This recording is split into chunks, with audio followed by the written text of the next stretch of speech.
members of the Malacanang Press, live from Beijing, China, the President of the Philippines, President Rodrigo Roa Duterte. Good evening, ladies and gentlemen of the press. Are you a mixed crowd there or Philippines only? Okay. So let me just go over the. Okay. Would you like me to make an open statement? Yes. It will be just to say that we would like to thank the People's Republic of China for allowing us to visit the country and to have a wide-ranging bilateral talks regarding shared mutual benefits and other issues that are of importance to the regional peace and security, particularly the Southeast Asia. We have identified broad outlines.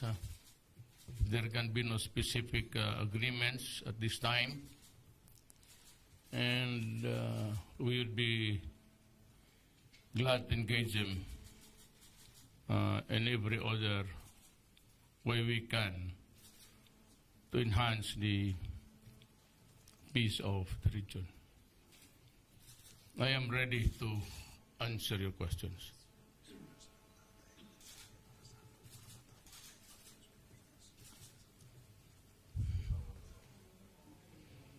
Yes.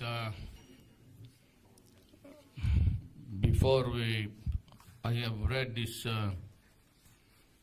short of the talking points about the tropical cyclone Lawin, which should hit our country, make the landfall any hour now.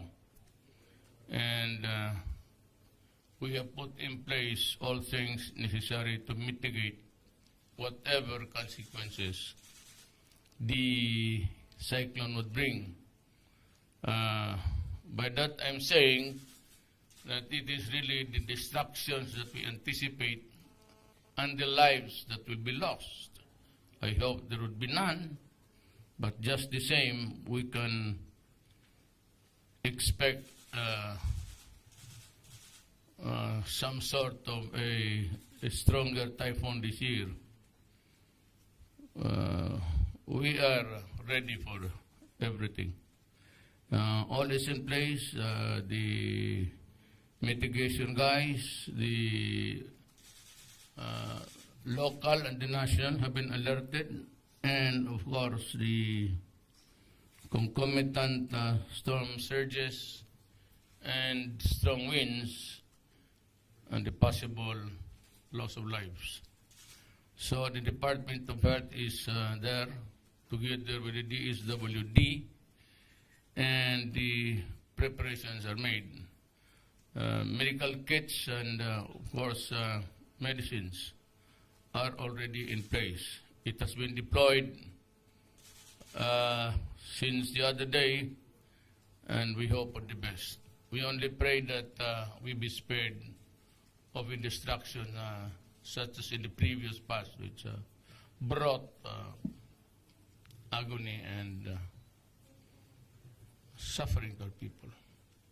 But we are ready. Everything has been deployed. All that is needed is really just to wait it out and wait for the proper advice coming from government. Kung susunod lang lahat, we might be able really to expect a lower damage and lesser loss of lives. I am prepared to answer your questions. Yes, Mr. President, first question will come from Sandra Ginaldo, GMA7. Yes, ma'am. Good evening, sir. I'll be asking, sir, about your trip to China. meron na po bang mga agreements na nabubuo between the two countries as well as yung tinatawag po na business-to-business agreements that are being finalized at the moment? No, it would come tomorrow. What we have, I said, is the agenda on broad outlines. Then we will engage each other in a bilateral talk, which might really be long, and that is the time that we can come up with hard agreements. Ito, we just agreed that we would talk about the China Sea, one, and of course the maritime safety, another one. Those two are different altogether, different subject matters. 3, the freedom of navigation, to what point and where. That's another one. So, and of course, the security of the region. We have read the outlines, I said the broader ones. We have reviewed it thoroughly, and during the bilaterals, there would be specific agreements arrived at. I am sure. As there would be disagreements also, which we cannot avoid, but we can maybe dispense it altogether and put it to another day. Kung hindi tayo magkaintindihan. Sir, another reporter will be pursuing that point, sir. But on the economy side, I understand, sir, na yung Mindanao Railway Project po very important po sa inyo. Meron na po bang update kaugnay dyan dito sa pagbisita nyo sa China? Well, we talk of infrastructures. I said on the broader outlines, what would be the infrastructures and in what vicinity would it be applied. Part of it is really the railway, which Mindanao has been craving for ever since, and even in the Luzon Islands. But part of that really is also a critical issue of the traffic in Cebu. Unlike in other places, other provinces, we might not really be so persistent about it. But Cebu has one of the crowdest congestions outside of Manila. Davao is nearing but not so. But in a scale of 1 to 10, if you put Cebu at about 8, Davao is nearing about 6:30. Might as well in that para may visual tayo kung saan tayo pupunta. We'll do it that way. So, ganon. But my opening statement previously was that no country in the world ever progressed or move on faster in development if you do not have the railway. The only problem is Mindanao, what was taken up by the security guys, and which was really correct, was that how about the peace and order? There might be some purposely,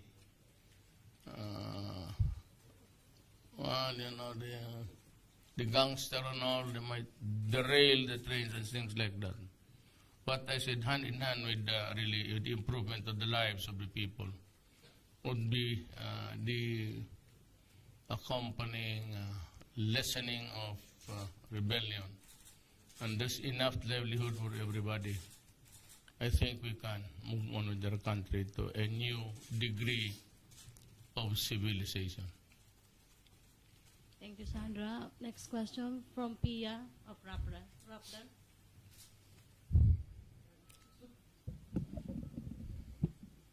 President, good evening. My question has to do with the West Philippine Sea dispute. Mayor, will you be, is joint exploration for oil and gas in the West Philippine Sea something you are planning to bring up or propose to President Xi Jinping during your bilateral talks? No, I do not think that would be right. I have yet to go, it's not, well, of course, the Philippine, in our side, in styles of the America and the Philippines, we follow the executive department, a strong one, and it is the president who declares the national policy, and he takes use of foreign relations. But that is up to words alone. But if you plan to give up something, if you plan to give up, or if you plan to share what you have, if it is really yours, then you cannot talk about it openly on your own. This has to be with the consent of Congress and everybody, every Filipino involved in town. So at this time, I am not empowered to do that. I cannot give something, and I cannot also add what has not been given me. Sir, follow-up question. Will you be bringing up naman po the issue of fishing rights in the West Philippine Sea? And what if China gives concessions on this but will give conditions? What will you do, sir? I will mention it in passing. It's very important because it's livelihood. We will not talk hard on who owns what, because that is contested. Insofar as on the side of those who believed in the International Court of Arbitration, we have won. But on the side of China, that is not a verdict that is acceptable to them. So in other words, the reality there now is that there is a contest and a conflict. And if you think that there will be an agreement where we give or take or go into a compromise, that has not been taken up even locally. And you would know because you are from there. There has not been any meeting between the Congress and the Executive Department and even the Supreme Court. Justice Carpio was been talking a lot about it.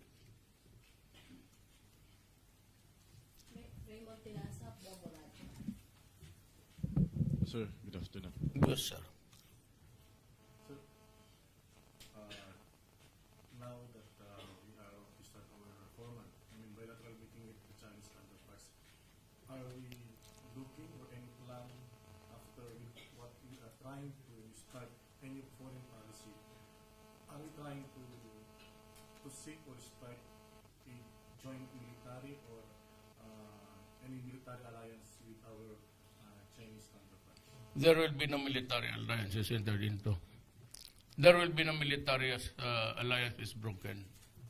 What I'm just saying is that we are not interested in adding fuel to what is already a volatile world.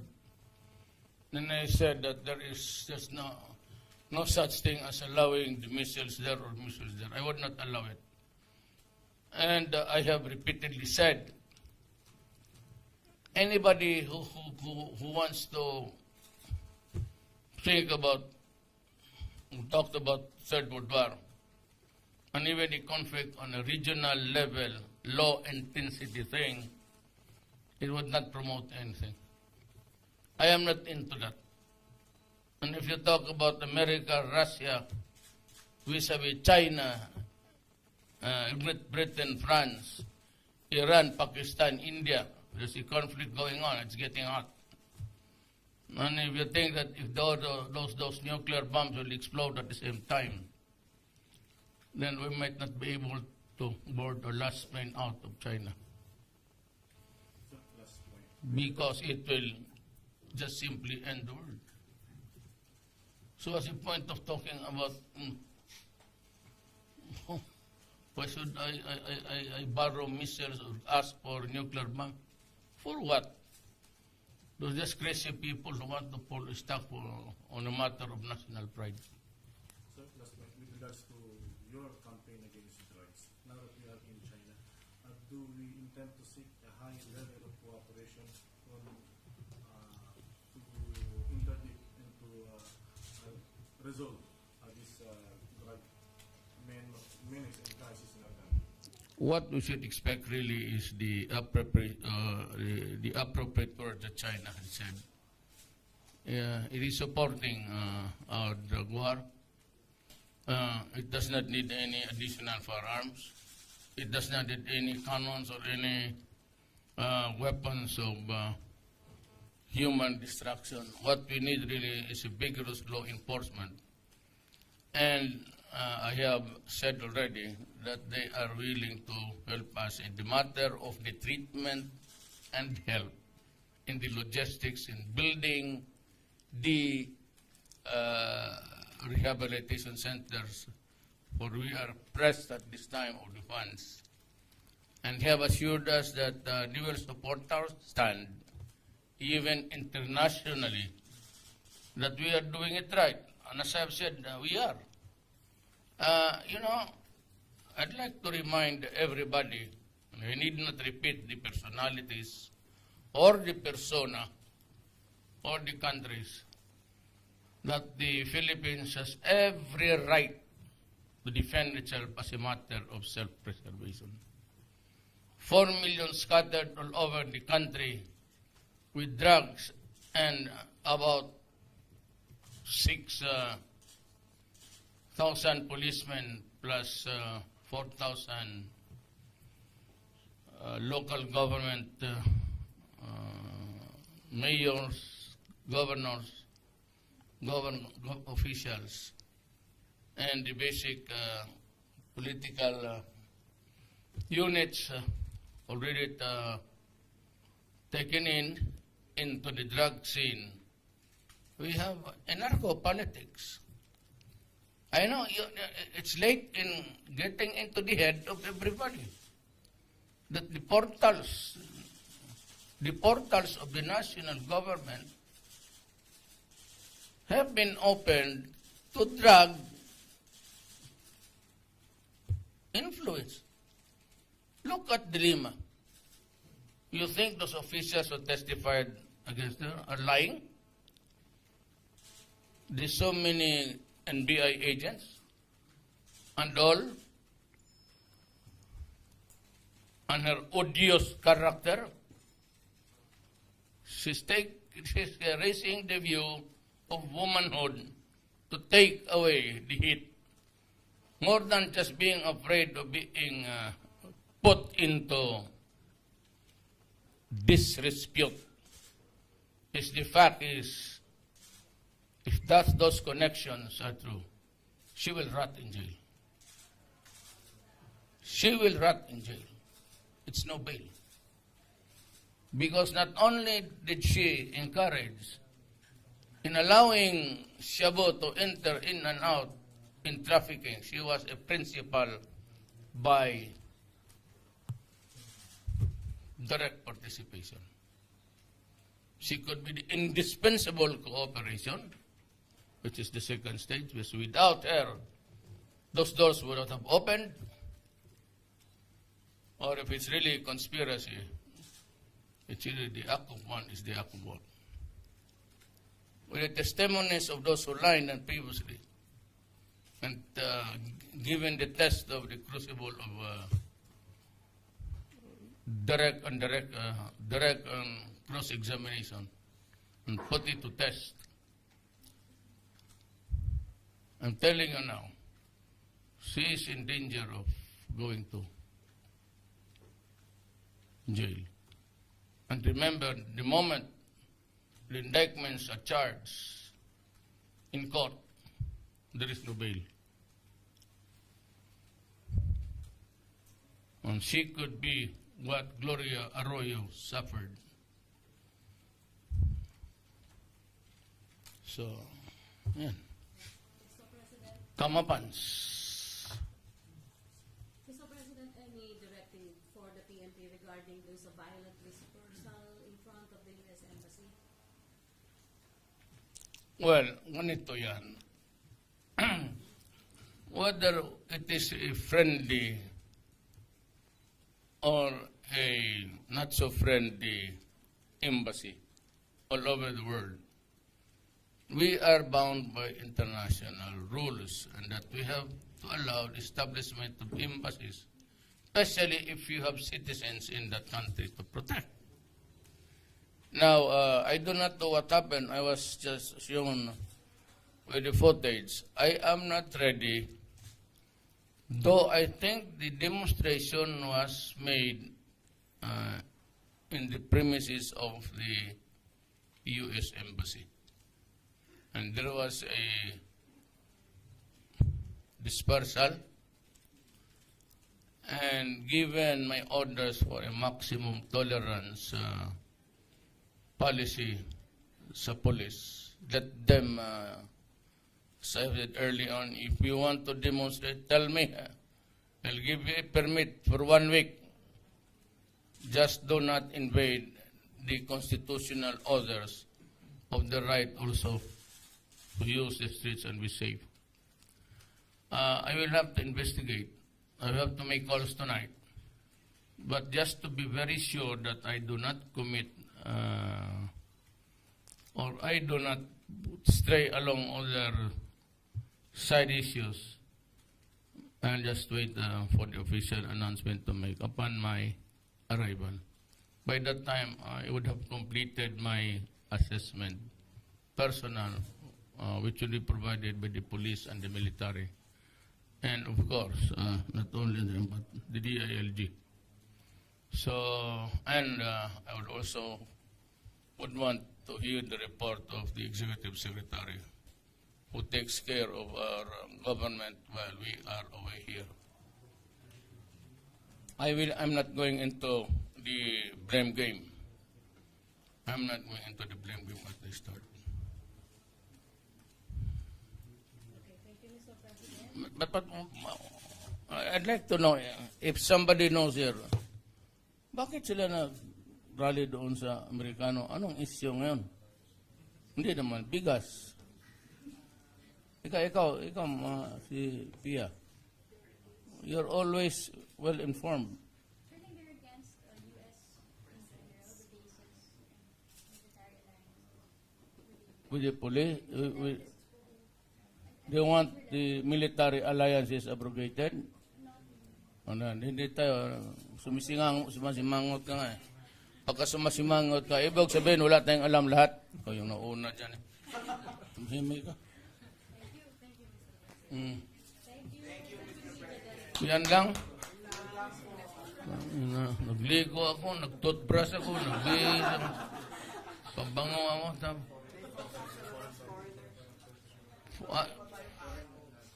Ito, kasi ito mga anak ko.